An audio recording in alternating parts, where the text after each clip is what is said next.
그 제자 두 사람이 그 주인에게 우리 주님이 쓰시겠다고 하십니다. 그랬더니 그 나귀 주인이 두말하지 않고 그 나귀를 보내주었다. 여러분 그렇게 이야기하고 있어요. 그러니까 주님이 쓰시겠다. 주님이 쓰시겠다고 하는 것보다 더 귀중한 것이 없어요. 저와 여러분 하나님이 주님이 쓰시겠다고 이야기하십니다. 그럴 때 우리의 기도는 하나님 제가 여기 있으니 저를 쓰시옵소서 이런 기도 제목이 돼야 돼요. 하나님 우리를 쓰시기 원하시지 다른 것을 쓰시기를 원치 않아요. 그래서 오늘 본문을 통해서 몇 가지 하나님 주시는 그런 말씀을 우리 받고자 합니다. 첫 번째로 나귀 새끼를 끌고 오라 2절입니다. 2절 이르시되 너희는 맞은편 마을로 가라. 그리로 들어가면 곧 아직 아무도 타보지 않은 나귀 새끼가 매여 있는 것을 보리니 풀어 끌고 오라 이랬어요. 여러분 예수님이 이 예루살렘 입성은 군중들의 환호성과 군중들의 환영을 받으면서 입성하게 되지만 그러나 사실은 무엇 때문에 입성하시는 거죠? 예수님이 이제 예루살렘에 들어가면 더 이상 예루살렘 밖으로 나오지 못합니다. 마지막 여행이에요. 마지막 예루살렘 입성하게 되면 이제 예루살렘에서 십자가에 못 박혀 죽어야 되는 거예요. 그 죽으러 가시는 분이 바로 예수 그리스도예요. 그래서 십자가의 고난을 받으시고 죽으심으로 모든 사람들에게 구원의 길을 열어주시기 위해서 지금 예수님이 예루살렘으로 들어가시는 거예요. 예수님 보잘것없는 나귀 새끼를 타신다. 보잘것없는. 그런데 보잘것없는 나귀 새끼를 타셨지만 예수님은 하나님께서 맡기신 큰 일을 감당하기 위해서 나귀 새끼를 타고 지금 예루살렘으로 입성하는 겁니다. 그 큰 일이 뭐죠? 온 인류를 구원하는 일이에요. 예수님이 자신을 죽여서 자신이 대신 죽어서 온 인류를 구원하는 그 하나님의 놀라운 구원 계획을 완성하는 구원의 왕으로서 예수님 오신 날이 바로 이 종려주일이에요. 예수님이 예루살렘에 들어가시는 죽기 위해서 오셨다. 왜 예수님이 나귀 새끼를 타셨는가? 그건 구약 성경에 다 예언이 되어 있기 때문에 그렇습니다. 겸손의 왕으로서 오셨기 때문에 나귀 새끼를 타고 오셨다. 그렇게 성경이 예언하고 있어요. 구약에. 구약의 예언은 다 성취되고 있는 것 아시죠? 구약에서는 메시아가 오실 것이 예언이 되었어요. 그런데 그 메시아가 2000년 전에 예수 그리스도의 초림으로 예언이 성취가 되었어요. 예수님이 메시아가 오시고 승천하시면 이제 성령을 보내주시겠다. 요엘서 2장 28절 이하에 말세에 내가 내 영을 성령을 남종과 여종에게 부어주리니 너희 늙은이가 꿈을 꾸고 젊은이가 이상을 보고 너희 자녀들이 환상을 볼 것이라. 여러분 예수님이 승천하시고 10일 후에 오순절 마가의 다락방에 오순절 날 성령이 임해서 12제자와 120문도가 전부 성령을 받고 그 이후로 오늘날까지도 성령을 우리가 받아서 하나님의 자녀가 된 거예요. 그 예언도 다 성취가 되었어요. 그런데 이제 한 가지 예수 그리스도 재림만 예언되어 있고 아직 성취가 되지 않았습니다. 수천 년 동안 이어져 오는 예언들이 다 이루어지고 있습니다. 이제 마지막 예수님이 재림하실 때 그 예수님은 초림의 예수님처럼 나귀 새끼를 타시는 것이 아니고 이제 구원의 왕으로 오시는 것이 아니라 심판의 왕으로 오시는 거예요. 심판의 왕으로 오시는데 나중에 다시 한번 언급하겠지만은 그때는 나귀 새끼가 아니고 백마를 타고 백마의 그 말칼길을 휘날리면서 입에서 말씀의 이양금을 뿜어내시면서 대적들을 다 심판하시고 죽이시고 이렇게 하늘에서 강림하시는 모습이에요. 그런데 그 예수님이 본 모습이 예수님이에요. 엄청난 하나님의 아들이신 그 하나님이신 예수 그리스도가 지금 나귀 새끼를 타시고 구원의 왕으로서 평강의 왕으로서 우리 가운데 오신 것이 바로 종려주일이에요. 그것이 다 예언되어 있는데 스가랴서 9장 9절 우리 한번 보겠습니다. 스가랴서 9장 9절 우리 같이 한번 읽어봅니다. 시작.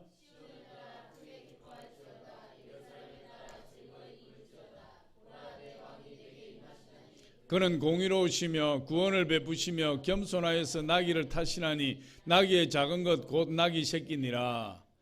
여러분 스가랴 선지자는 이스라엘 백성들이 예루살렘에 포로 70년 이후에 고국에 돌아와서 성전을 건축할 때 성전 건축이 중단되었을 때 스가랴 선지자와 학개 선지자, 그래서 구약의 제일 마지막 장에 말라기, 그 다음에 학개, 스가랴 이렇게 돼 있어요. 그럼 마지막 예언자입니다. 말라기 선지자가 마지막 예언을 하고 400년 동안 신구약 중간기를 거치면서 예수님 탄생하시기 전까지 하나님의 이상이 없었다.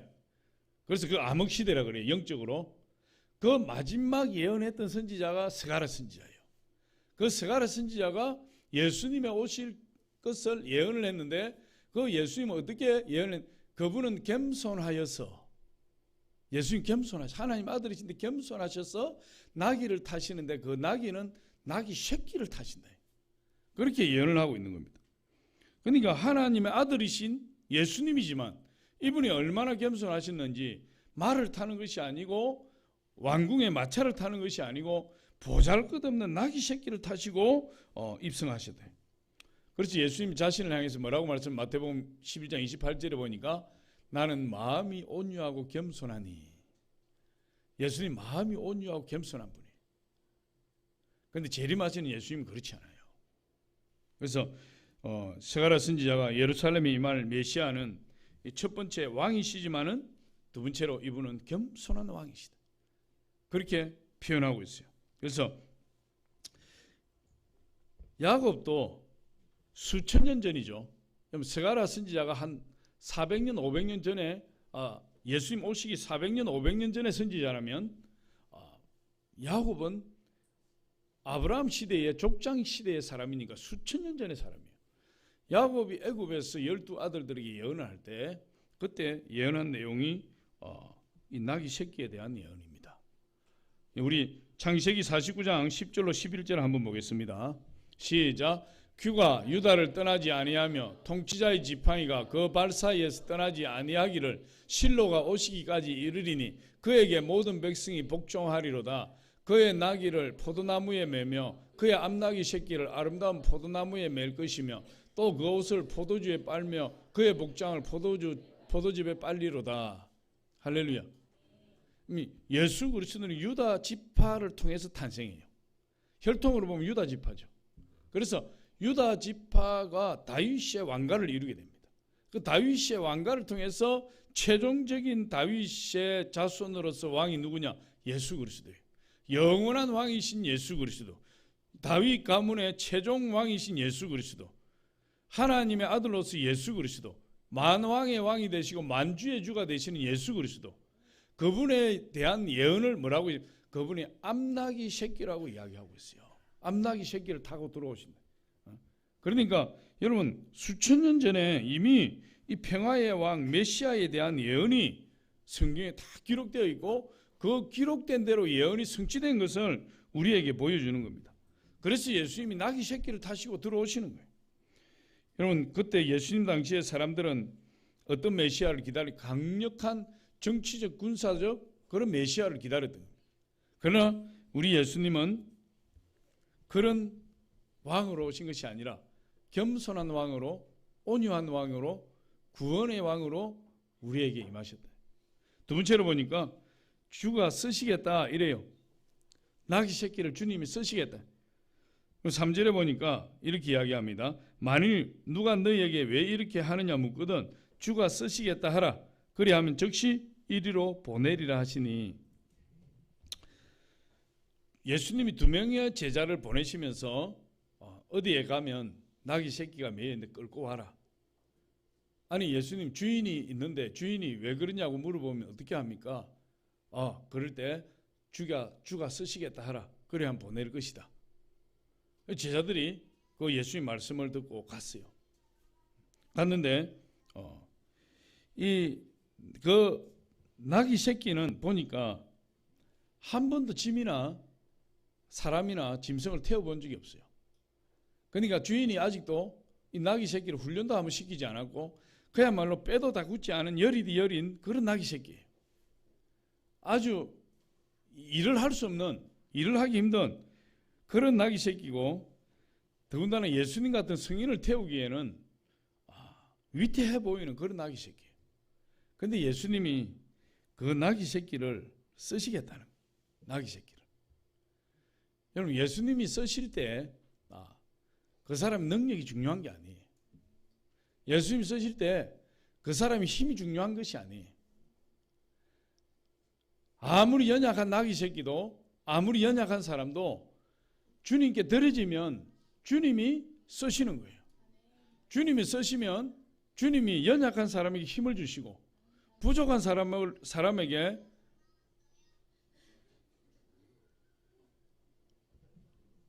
부족한 사람 할렐루야 능력을 주셔서 쓰시는 거예요. 응? 깜짝 놀랐어요. 그래서 나귀가 어리든 부족하든 여러분 우리가 연약하든 부족하든 우리 주님께 드려지기만 하면 아무 문제가 안 되는 거예요. 주님이 우리를 쓰시겠다고 이야기를 해요. 그런데 우리는 뭐라고 이야기합니까? 주님 제가 좀 더 배워야 됩니다. 주님 제가 좀 더 경험을 쌓아야 됩니다. 주님 제가 아직도 어립니다. 제가 연약합니다. 그렇게 핑계를 대고 이런 변명을 해요. 그런데 오늘 보니까 하나님이 쓰신 예수님이 쓰신 이 나귀 새끼는 한 번도 공부도 해본 적이 없고 한 번도 짐을 운반해 본 적도 없고 사람을 태워본 적도 없고 그렇게 사람을 태우고 짐을 운반할 만큼 힘도 없고 뼈도 굳어지지 않은 여리디 여딘 나귀 새끼에 불과한 거예요. 그런데 주님이 쓰시겠다고 하니까 주님이 나귀에게 힘을 주어서 주님이 그 나귀 새끼를 타시고 예루살렘 성으로 입성하셨다니까. 주님이 우리를 쓰시겠다고 이렇게 요구를 하시면 여러분 아멘 하시기 바랍니다. 어떻게 보면 주님은 나귀 새끼를 쓰신 것이 아니에요. 보니까 주님은 그 2명의 제자를 얼토당토 않는 곳에 보내어서 주인이 있는 나귀 새끼를 끌고 오라고 명령을 하셨을 때 그 2명의 제자는 주님의 말씀을 믿고 순종하고 갔던 겁니다. 그래서 하나님이 예수님께서 순종한 2명의 제자를 쓰신 거예요.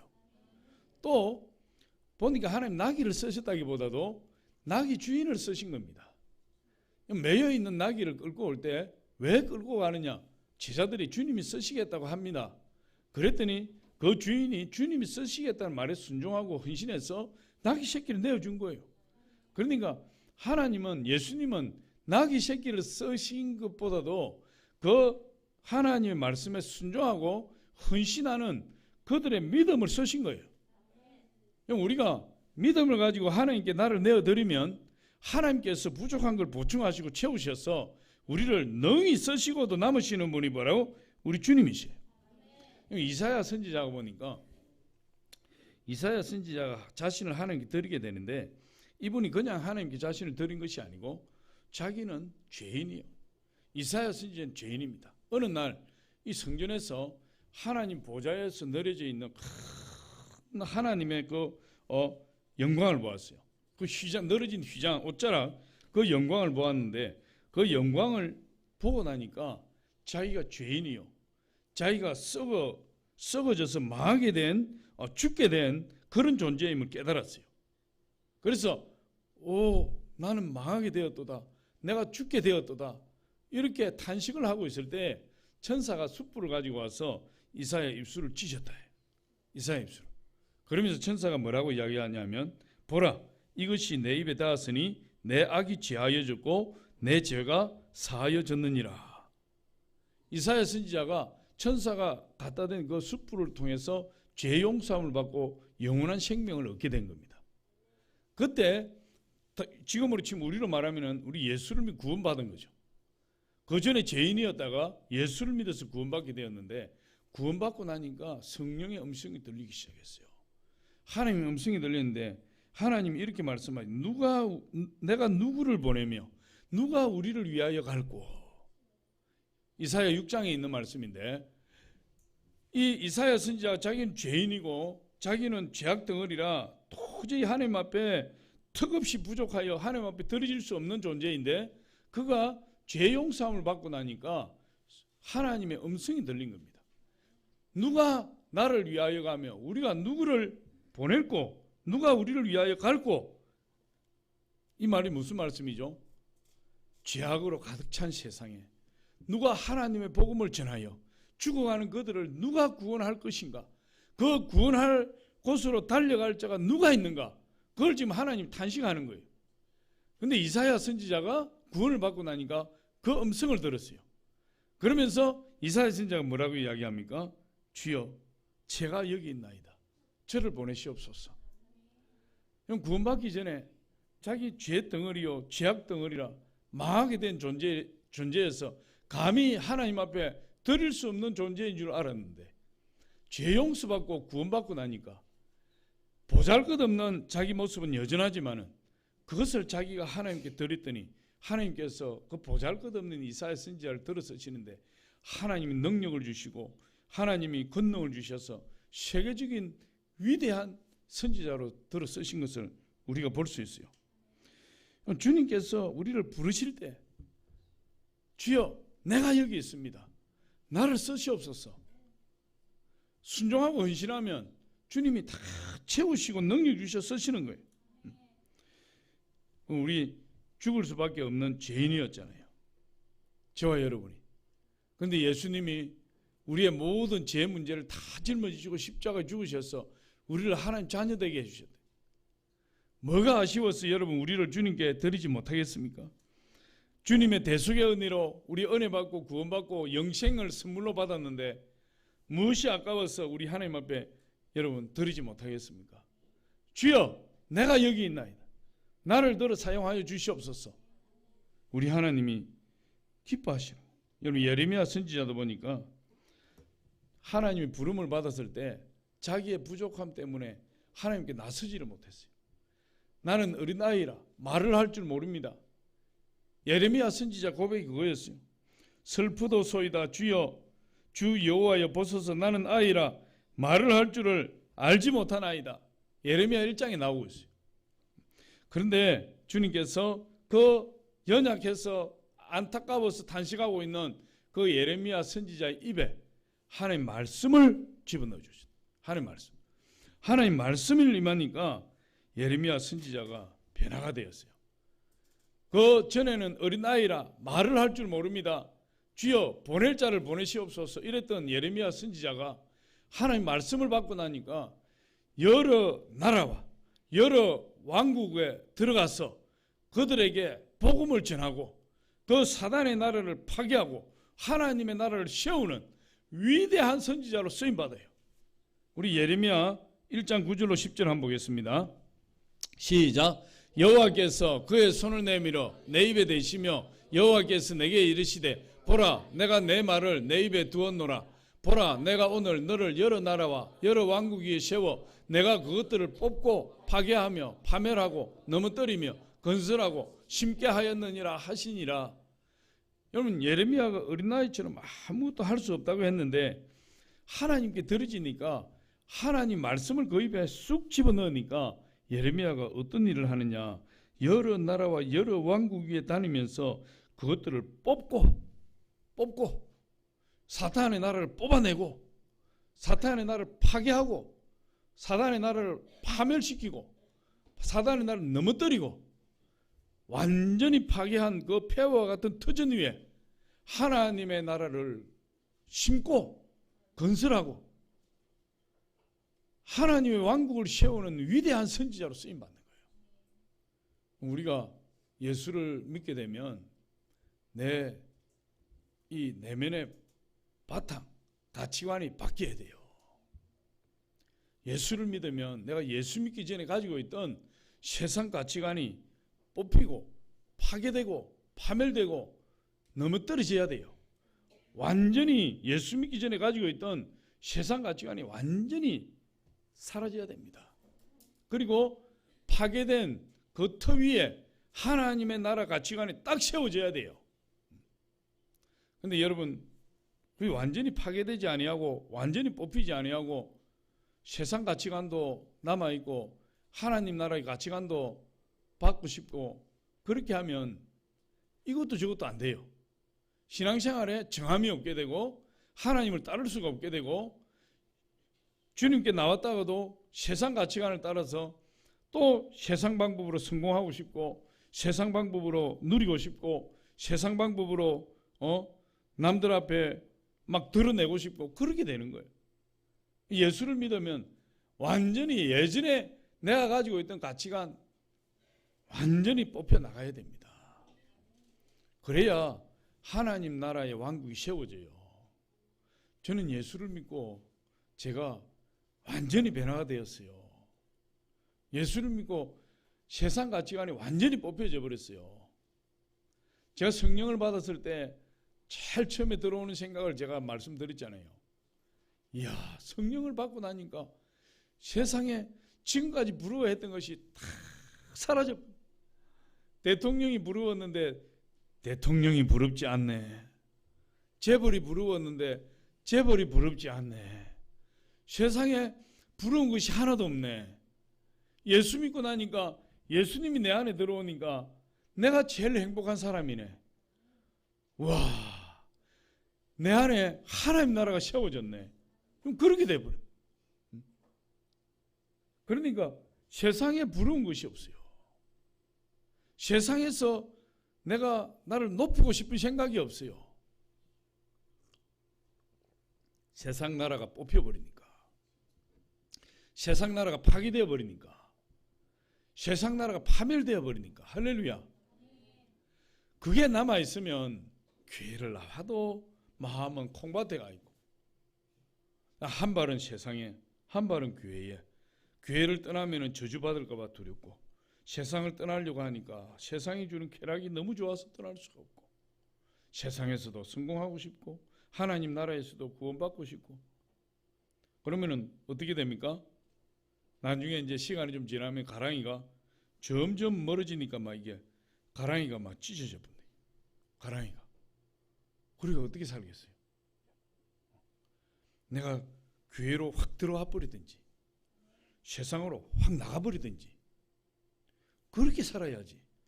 어떻게 다리를 막 찢어질 정도로 벌리고 어떻게 살 수가 있겠어요? 살 수가 없어요. 가장 자유한 사람은 세상에 완전히 엄몰되어 버리든지 우리 주님 안에 완전히 들어와 버리든지, 그런 사람 제일 행복한 사람이에요. 하나님을 모르고 세상 쾌락 가운데 들어가서 살아버리면 편합니다. 근데 우리 팔자는 그게 안 돼요. 이제 그게 안 되게 돼요. 왜?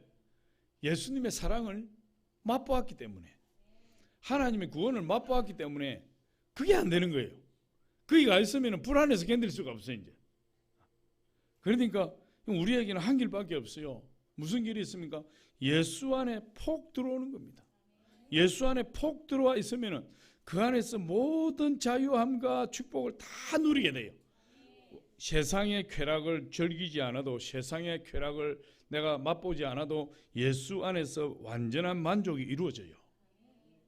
완전한 만족이 이루어지는데 다른 거 찾겠습니까, 여러분? 어린아이가 어릴 때 장난감을 가지고 그게 전부인 줄 알고, 우리 애들 보면은 장난감 막 조립하고 막 성우 보니까 막 요새 장난감 던져버려. 팽이 가지고. 좀 있으면 팽이도 던져버려요. 크면 이제 뭘 가지고 놉니까? 진짜 자동차가 필요한 거지. 진짜 자동차. 진짜 자동차를 가지고 다니는 사람이 여러분 장난감 가지려고 하겠습니까? 수천만 원짜리 줘도 장난감 버리는. 여러분, 우리가 진짜 예수 안에서 자유함을 누리면 세상에서 가짜로 주는 자유함, 쾌락은 아무것도 아니게 되는 거예요. 그건 버리게 돼요. 내 믿음이 성장하면 가짜로 다가오는 거짓된 쾌락과 거짓된 자유와 거짓된 진리는 내가 다 버리게 돼요. 우리가 예수 그리스도 안에 딱 들어올 때, 나는 부족하지만 나를 주님께 자신을 드리면 주님께서 나귀 새끼를 쓰시는 것처럼 우리에게 부족한 거 다 채워서 쓰시게 돼요.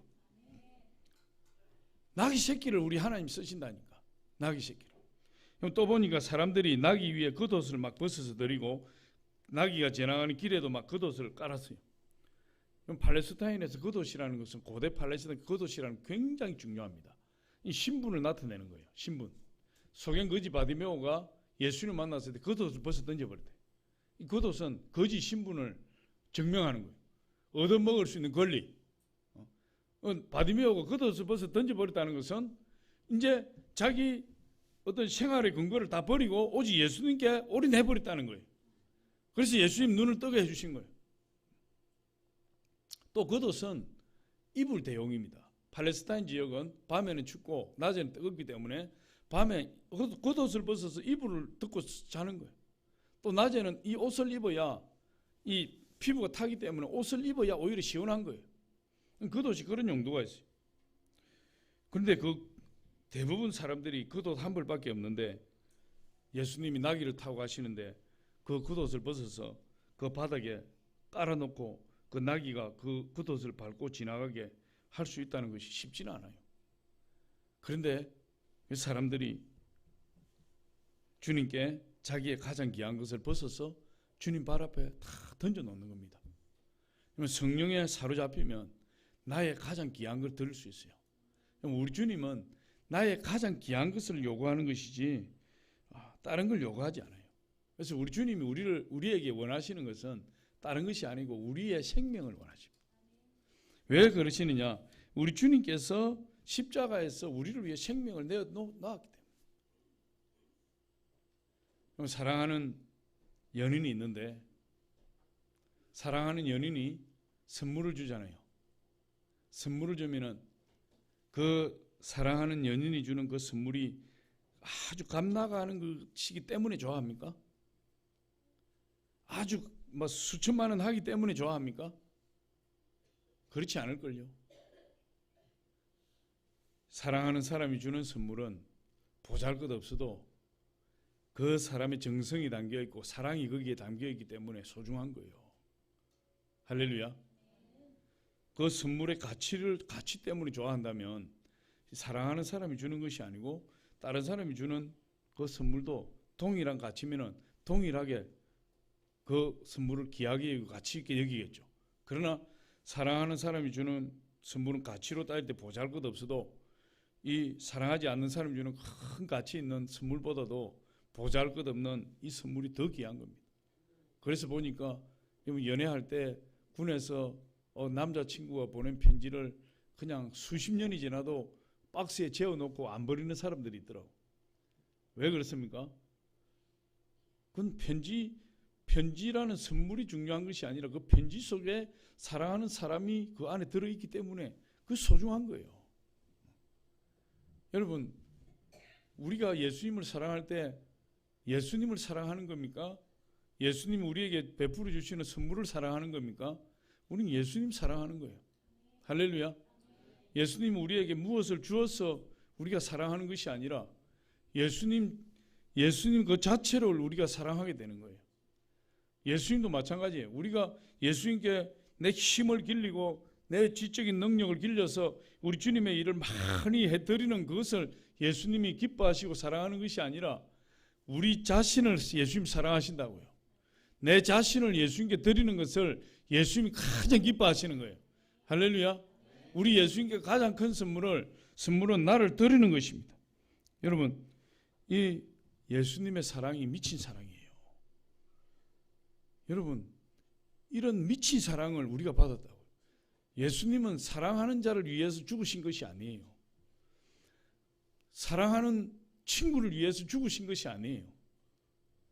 성경에 보니까 친구를 위해서 죽는 자가 간혹 있다 그랬어요. 그런데 예수님은 어떤 사랑을 베푸셨느냐?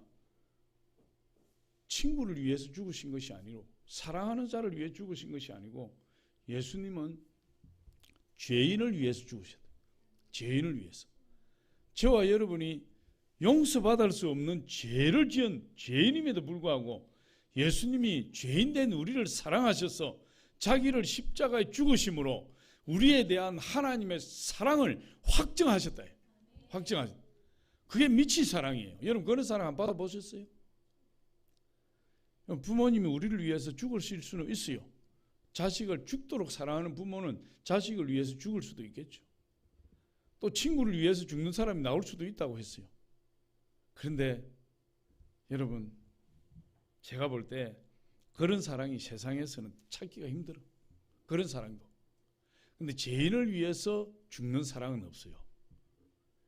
죄를 지어서 지옥 갈 영혼을 위해서 죽어 나가는 사랑은 없어요. 그 사랑이 미친 사랑이에요. 예수님이 그 사랑을 우리에 베푸셨다. 할렐루야. 예수님이 나를 위해서 목숨까지 내어놓으셨다. 우리 인생의 가장 극적인 변화가 그 예수님을 만날 때 일어나는 거예요. 그 예수님. 나를 우리 주님께 드리는 것이 너무나 당연한 거예요. 우리 주님 그걸 원하시는 거예요. 나귀 새끼를 우리 주님 쓰시겠다는 거예요. 연약하고 보잘것없는 저와 여러분들을 우리 주님께서 쓰시겠다. 주님께 드려지면 우리 주님이 쓰십니다. 할렐루야. 세 번째로 보니까 호산나 찬송하리로다. 여러분 군중들이 이렇게 외쳐요. 9절에 보니까 앞에서 가고 뒤에서 따르는 자들이 소리 지르되 호산나 찬송하리로다. 주의 이름으로 오시는 이여. 이렇게요. 호산나, 아까 우리 성가대 찬양했는데 이 호산나는 주여 우리를 구원하소서 이런 뜻이에요. 예수님은 어떤 분으로 오신 거죠? 통치자 심판주로 오신 분이 아니라 우리 주님 구원자로 우리 가운데 오신. 사람들을 보니 누가 가르친 것도 아니고 연습한 것도 아닌데 전부 자기 겉옷을 펴고 종려나무 가지를 꺾다가 나귀의 발 앞에 깔고 앞에서 끌고 뒤에서 따르는 무리들이 한 목소리로 호산나 찬송하리로다. 주의 이름으로 오시는 이여. 주님을 찬양. 우리 주님은 찬양 받으실 분이에요. 주님은 영광 받으실 분이에요. 주님은 영광 받으시고 찬양 받으시기에 부족함이 없는 분입니다. 할렐루야. 저와 여러분이 날마다 우리 주님을 찬양해야 돼요. 호산나, 우리를 구원하신 주, 우리의 구원자 예수 그리스도 때문에 우리가 사단의 자녀에서 하나님의 사랑의 아들의 나라로 옮겨지게 되었고, 예수 그리스도 때문에 지옥의 그 영원히 불타는 지옥불에서 우리가 건짐을 받아서 영원한 평강의 나라로 들어가게 된 거예요. 그 예수님을 우리가 찬양하고 예수님께 영광 돌리는 일에 전혀 부족함이 없다 이렇게 이야기하고 있습니다. 그래서 이 성령의 충만함을 받은 이 수많은 사람들이 다 한 목소리로 외치는 거예요. 호산나 찬송하리로다. 주의 이름으로 오시는 이여. 그런데 이들이 며칠 후에는 예수님을 십자가에 못 박으라 그러고 돌을 던지고 침을 뱉고 그런 폭도들로 변화가 돼요.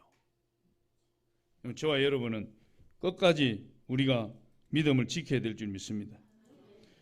그리고 예수님은 우리의 구원의 왕으로 오신 분뿐만 아니라 무너진 다윗의 나라를 회복시키기 위해서 오신 이 왕이라 이렇게 말씀하고 있습니다. 다윗의 나라가 회복되면 어떤 일이 생기느냐? 불안과 두려움이 떠나가게 되는 거예요. 우리 마음속에 있는 불안과 두려움이 다윗의 왕으로 오신 예수 그리스도가 임하시면 우리 마음에 담대함이 임하게 되고 평강이 주어지게 돼요. 그래서 예수 믿는 사람에게 평안이 있는 겁니다. 할렐루야. 만왕의 왕으로 오신 예수 그리스도 생명이 우리 안에 있기 때문에 두려움이 떠나가고 불안이 떠나가고 우리 안에 평화가 임하고 평강이 임하는 거예요. 근심에 쌓인 얼굴이 활짝 웃는 얼굴로 변하게 되고 하나님 나라가 임하니까 그 안에서 놀라운 진리의 자유함을 누리게 돼요. 그래서 우리가 주님을 환영하면 되는 겁니다. 주여 호산나, 다윗의 자손으로 오시는 이여. 호산나 찬양하게 되면 그 예수님이 우리 안에 들어오셔서 우리의 불안과 두려움을 다 내어쫓아요. 어둠의 세력을 다 내어쫓아버려요. 예수님이 임하게 되면 우리 안에 예수의 빛으로 환하게 비치게 되고 예수 그리스도께서 평강의 왕으로 자정하시기 때문에 우리 안에 그늘이 없는 두려움이 없는 평화를 누리게 돼요. 여러분 그렇지 않습니까? 저는 예수 믿고 평화가 넘쳐요. 예수 믿고 아무리 큰 문제가 와도 예수님께 가지고 나가서 주님 이 문제는 제가 해결할 수가 없습니다. 주여 이 문제를 해결해 주시옵소서. 내려놓고 며칠 기도하면 그 문제가 사라져요. 그런데 제가 가만히 보니까 그걸 문제를 붙들고 고민하는 사람은 고민하고 주님께 맡겨서 그 문제를 털어버리고 고민을 털어버리는 사람은 털어버리고 예수를 믿어 두 부류의 사람이 있어요. 한 집에 살아도 두 부류의 사람이 있어. 한 사람은 털어버리고 한 사람은 짊어지고. 그런데 예수님 뭐라고 합니까? 수고하고 무거운 짐진 자들아 다 내게로 오라. 내가 너희를 쉬게 하리라. 내 멍에는 쉽고 내 짐은 가벼움이라. 여러분, 멍에라는 것이 소가 이 뒤에 짐바지를 끌고 뒤에 큰 쟁기를 끌고 가는 그게 멍에예요. 그런데 내가 그 멍에를 지고 밭을 갈고 논을 가니라고 이마에 땀을 흘리고 막 이렇게 하는데 예수님이 그 멍에를 벗겨서 예수님이 대신 멍에를 써버리고 우리는 그 예수님 밑에서 멍에를 벗어버리고 그냥 가는 거예요. 이렇게. 수고하고 무거운 짐을 주님께 맡기면 돼요. 맡겨버리면 주님이 당신이 그 무거운 짐을 짊어지시고 우리에게는 주님의 가벼운 짐, 전혀 무게가 없는 그것을 우리에게 주신다. 그분이 바로 평강의 왕으로 오신 예수님이에요. 할렐루야. 그 예수님이 마지막에는 심판의 왕으로 오신다. 다윗의 왕으로 오시면 심판의 왕이에요. 여러분, 이 요한계시록 19장 11절로 13절 우리 한번 봅니다. 시작. 불꽃 같고 또 내가 보니 시작. 또 내가 하늘에 열린 것을 보니 보라 백마와 그것을 탄 자가 있으니 그 이름은 충신과 진실이라. 그가 공의로 심판하며 싸우더라. 그 눈은 불꽃 같고 그 머리에는 많은 관들이 있고 또 이름 쓴 것이 하나가 있으니 자기밖에 아는 자가 없고 또 그가 피 뿌린 옷을 입었는데 그 이름은 하나님의 말씀이라 칭하더라. 이분이 예수님이에요. 요한계시록 마지막 19절에 재림하시는 예수 그리스도의 모습이에요. 이분이 우리가 다 읽지는 않았지만 이분이 입에서 나오는 이한 검이 있어요. 하나님의 말씀의 검으로 대직들을 다 심판하고 죽입니다. 그리고 예수님 재림하시기 전에 천사들을 보내서 이한 낫을 가진 천사들을 보내서 알곡은 모아서 쫙 모아서 천국 창고에 들이고 쭉중이는 낫으로 쫙 베어서 전부 아궁이에 태워버리고 하나님을 대적하는데 전부 하나님 입에 나오는 말씀의 검으로 다 쳐서 죽이고 심판해. 여러분, 나귀 새끼를 타고 오시는 것이 아니라 계시록 19장 11절에 보니까 이 심판주로 오시는 분은 나귀 새끼를 탄 것이 아니라 하얀 갈퀴를 휘날리는 백마를 타고 오신다. 권세에 있는 분이시죠. 심판의 왕으로 우리 하나님께서는 모든 심판을 다 예수 그리스도께 맡겨버리신다. 하나님 심판하는 것이 아니에요. 백보자 심판을 받을 때 하나님 심판하는 것이 아니고 예수님이 다 심판해요.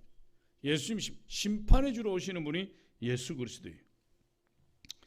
겸손의 왕으로 오신 그 평화의 왕으로 오신 그 예수님이 마지막 때는 심판의 왕으로 이한 검을 가지시고 권세와 영광 중에 오시게 됩니다. 우리는 그날을 기다리는 거예요. 할렐루야. 주 예수여 오시옵소서. 우리의 기도가 주 예수여 오시옵소서. 그를 맞이할 수 있어야 됩니다. 오늘 종료주의를 통해서 예수님께서 호산나 주의 이름으로 찬양을 받으시고 그 호산나 예수 그리스도 만왕의 왕이 우리 가운데 오시게 돼요. 주님께서 죽음을 앞두고 나귀 새끼를 타시고 예루살렘에 입성하신 것은 온 인류를 구원하기 위해서라 그렇게 말씀하고 있습니다. 그래서 마태복음 11장 28절 30절에 수고하고 무거운 짐진 자들을 다 주님께서 모으시고 그 수고하고 무거운 짐을 주님 대신 지시겠다. 우리 마태복음 11장 28절 30절 이 말씀을 읽고 오늘 설교를 마치겠습니다. 우리 다 같이 한번 읽어봅니다. 시작. 수고하고 무거운 짐진 자들아 다 내게로 오라. 내가 너희를 쉬게 하리라. 나는 마음이 온유하고 겸손하니 나의 멍에를 메고 내게 배우라. 그리하면 너희 마음이 쉼을 얻으리니. 할렐루야. 아버지 하나님 감사합니다. 오늘 종료주의를 맞이해서 나귀 새끼를